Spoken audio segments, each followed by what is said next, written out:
distinguished faith leaders, dignitaries, and founding members of the Family Peace Association from around the world. Welcome to Seoul, Korea, my birthplace, and thank you for joining me in this historic inauguration of the Family Peace Association. The inaugural theme is creating a new spiritual consciousness rooted in God-centered families.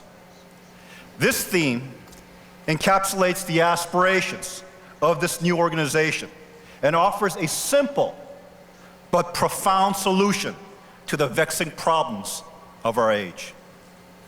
For more than 2 decades, I have championed the vision of one family under God throughout the world. Initially, the primary vehicles for this were the organization within the larger unification movement.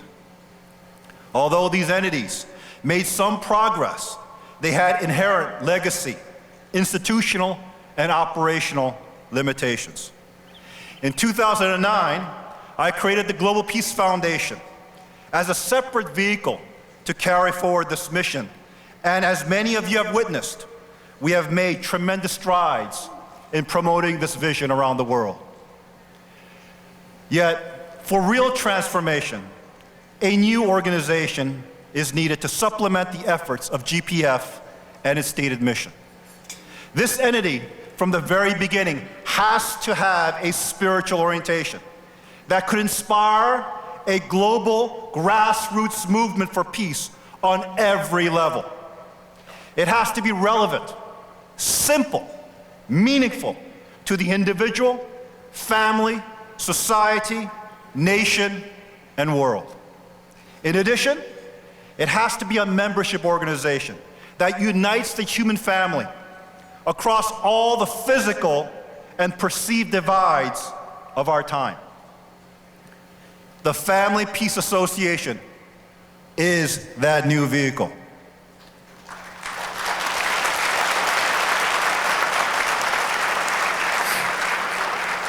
Ladies and gentlemen, the family is the most fundamental and defining institution of our human experience.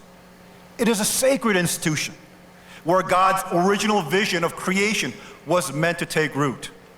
It should have been the wellspring of true love, a divine, selfless love of self-sacrifice. The school of love where true life is formed, and the hometown of God's direct dominion, where all humanity is connected directly to Him through a blood lineage and a covenant in blood. Instead of being just our creator, God intended to be our eternal true parents and co-create with His sons and daughters the physical kingdom of heaven and earth. His deepest desire was to connect intimately to every human life in a parent and child relationship of love. Through this relationship, He wanted to bequeath His truth, His righteousness, and His goodness to His sons and daughters, expanding His presence through blood ties into a wider network of familial relationships, especially to subsequent generations. Such God-centered families would and should have been the building blocks for a peaceful, ideal world.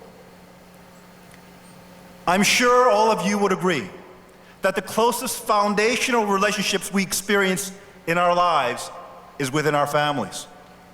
That is why, regardless of culture, ethnicity, race, or nationality, the intimacy of familial relationships is a universal ideal. We therefore utilize familial terms when we want to highlight the closeness of non-family relationships. Our closest friends are like our brothers and sisters. Respected elders and mentors are like our fathers and mothers. Younger people we care deeply for are like our sons and daughters. This intimacy makes the family the natural school of love, interdependence, and social cohesion. The amazing fact about the human experience is that every person begins life not by choice, but by circumstance. We are thrust into this world as products of our parents' union, completely helpless and dependent on our parents' care and love to survive and to grow. As we experience the relationships with our siblings, our grandparents, our uncles, our aunts, and cousins, it teaches us from the outset that we are by nature relational beings and therefore interdependent. As a direct result, we realize that our identity, sense of purpose, and happiness is defined in meaningful love relationships with others that naturally makes us find our own unique place within our families. At this time, when values and norms are being vastly contested and redefined, there is an urgent need to clarify and uplift time-honored universal principles and values. Such principles can be the much-needed compass to navigate through this confusion and guide humanity toward God's ideal, which I believe is rooted first and foremost in families centered upon the divine love of God. We do not have to look far for evidence of these universal principles. We can first look to the great faith traditions themselves that have preserved, taught, and practiced time-honored traditions that point to the innate value of human life and the proper order in human relationships, especially in families, as well as the virtues by which we live. Although they may differ in religious dogma, this is but a small part of their teaching. The vast majority of their instruction deals with universal truths. These truths are the basis of universal spiritual principles and values that all people of faith share. Second, we can look to the natural world and find the hand of God in the design and order that exists in all creation. I spend a lot of time in the wilderness because it is my first place of worship where I seek God, His guidance, and strengthen my inner spirit. In the unforgiving mountains of Alaska or under the beating sun of Africa's savannas, you cannot hide behind artificial, false pretensions and are forced to see yourself for who you truly are. That is why the natural world is where many of the great faith leaders turned to as they sought to understand God, our Creator, and His purpose for creation. The third area that can provide evidence of universal principles is in the field of social sciences. Just as natural sciences have advanced at an unimaginable pace to help us understand the created world, social science has also developed various ways to better objectively understand human beings, our interactions, and what contributes to happiness, fulfillment, and health. When not skewed and used for self-centered, agenda-seeking purposes, we can find plenty of data points that point to the importance of traditional, God-centered families. Perhaps these truths about the family appear self-evident to all of us gathered here. Yet today, they face serious challenges from many quarters in the developed world. Traditional ideals and bedrock values that define the human family throughout history, providing the foundation for cohesive societies, are being called into question. This inner strife and confusion, especially in the West, has global consequences since it reflects a deteriorating moral authority in the eyes of the rest of the world. The West represents only a small fraction of the 7.5 billion people that inhabit the earth, although its influence in the past century is undeniable. Yet for most of that time, it led the global community by espousing universal ideals of fundamental human rights and freedoms that elevated the human condition. These were spiritual principles and values that came from the West's Judeo-Christian heritage.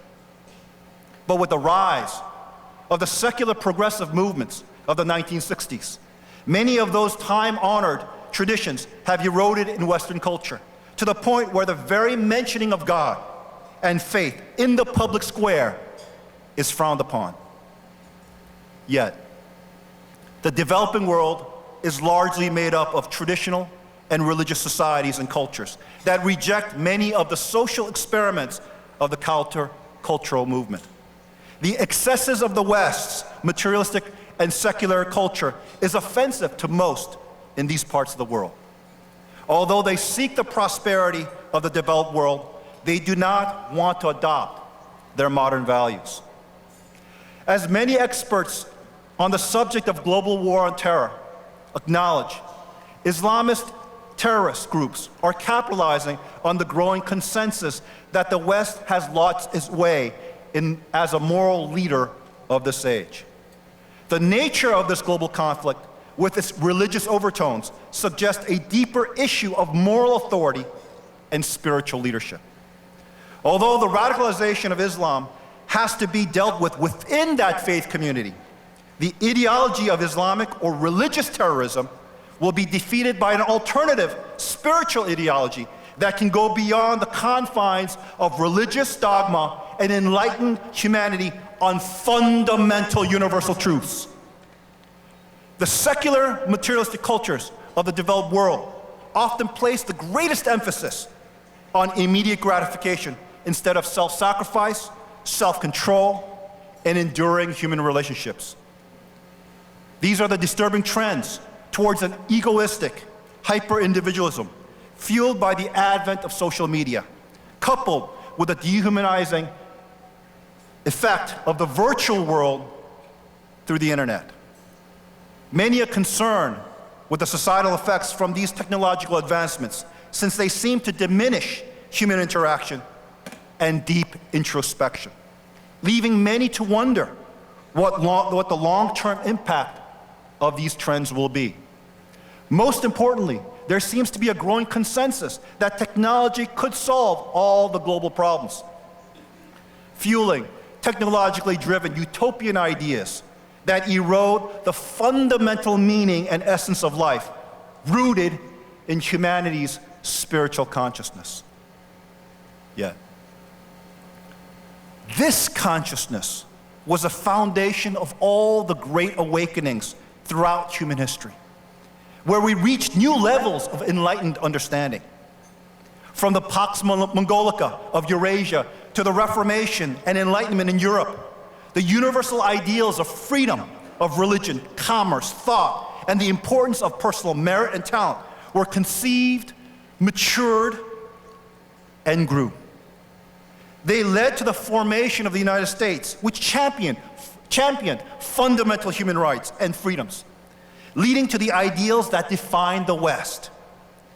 Always, it was the quest for spiritual truths that fostered these monumental developments. The absence of a new spiritual consciousness in the developed world amid major social rifts along racial, ethnic, religious, economic, ideological, and hyper-partisan lines is fragmenting the social fabric of the first world nations. Many are beginning to realize that wealth, technology, abundant goods and services address physical needs, but they can never satisfy the spirit's desire to seek truth and meaning. That can only come through awakening of one's soul. The family is the most basic of all social units that addresses our most essential physical, emotional, and spiritual needs. Thus, it is universally relevant and meaningful to our human experience. It engenders, molds, and defines who we are, what we become, and most importantly, our deepest relationships.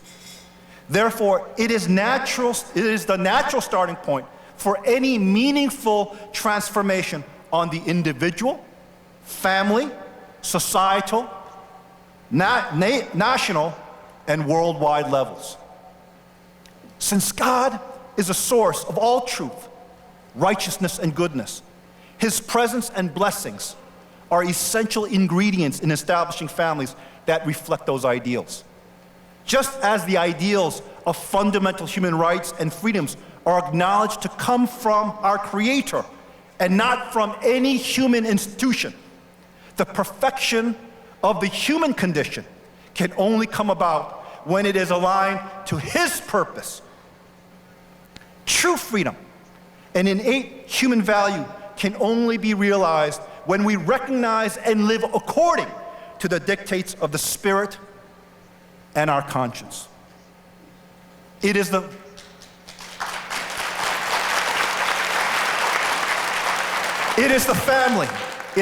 the family where these ideals first need to be cultivated and experienced, and then shared with the rest of society, nations, and the world. It is through such families that humanity has a chance to be enlightened and become active participants in building a world of peace and prosperity. It is where universal principles and values are made real, where God's truth, righteousness, and goodness emerge. This original, unchanging purpose of the family gives substance to the theme of this inaugural, of creating a new spiritual consciousness in God-centered families.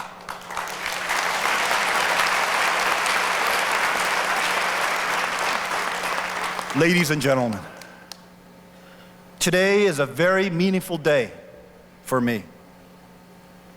On the one hand, this day represents a milestone for humanity where all of you, men and women, families, faith traditions, and organizations from around the world are standing together to declare your commitment to cultivating God-centered families.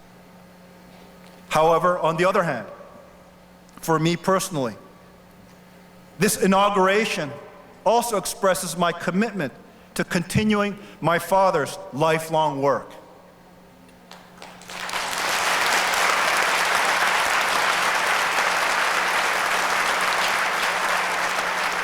My father had founded the Family Federation for World Peace and Unification with the intention of creating a global movement to inspire all humanity to establish God-centered families.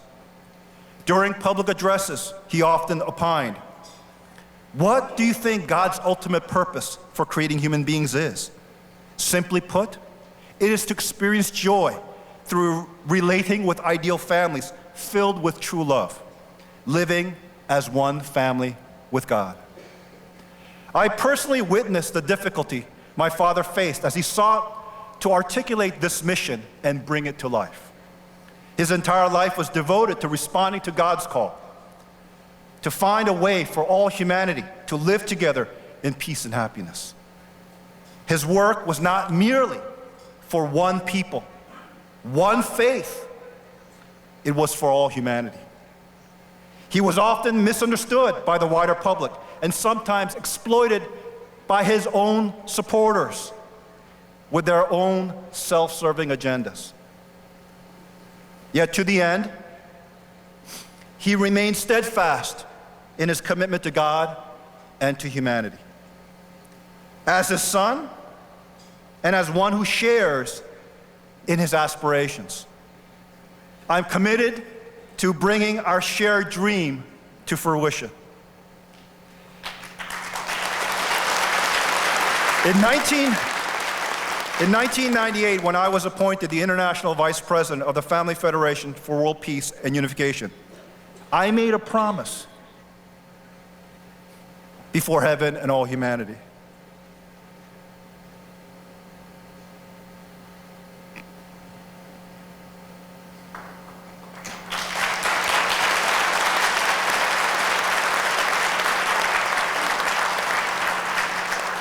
That I would carry forward my parents' dream to advance God's kingdom through the formation of God-centered families.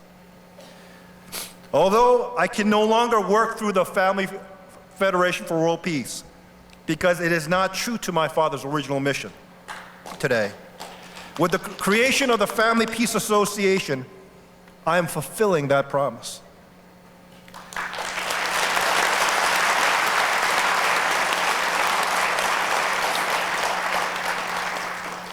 This spiritual movement will carry forward the original vision that animated my father's life, which is a dream of a peaceful, ideal world where all humanity stands as one family under God.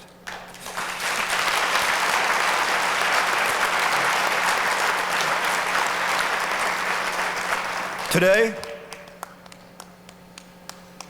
we stand at an inflection point in history. The world is ripe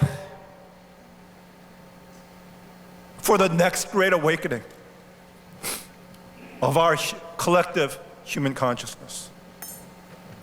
Yet at the same time,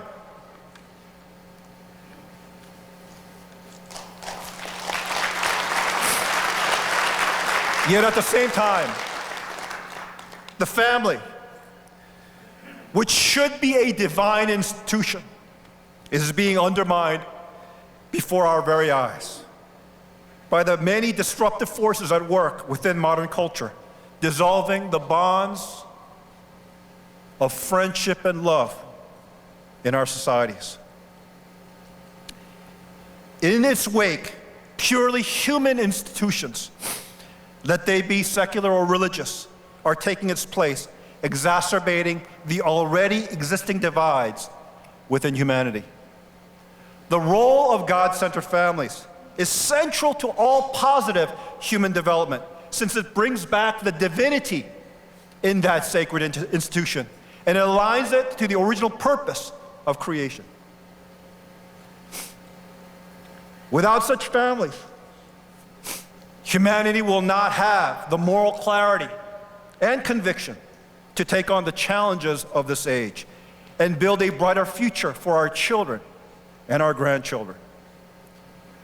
The course of human society will turn on how well we understand this truth and the choices we make today.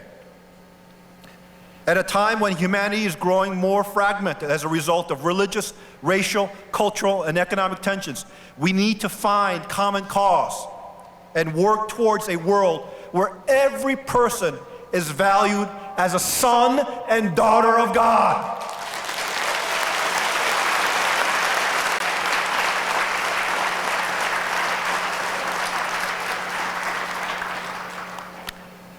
As people of faith and good conscience, we need to rise above differences of doctrine and ideology and recognize the universal principles and shared values embodied in the time-honored teachings of the world's great faith traditions. Most importantly, we need to cooperate in enlightening humanity's spiritual consciousness to turn to our common Creator and build one family under God, one family at a time. Please join with me in officially launching the Family Peace Association.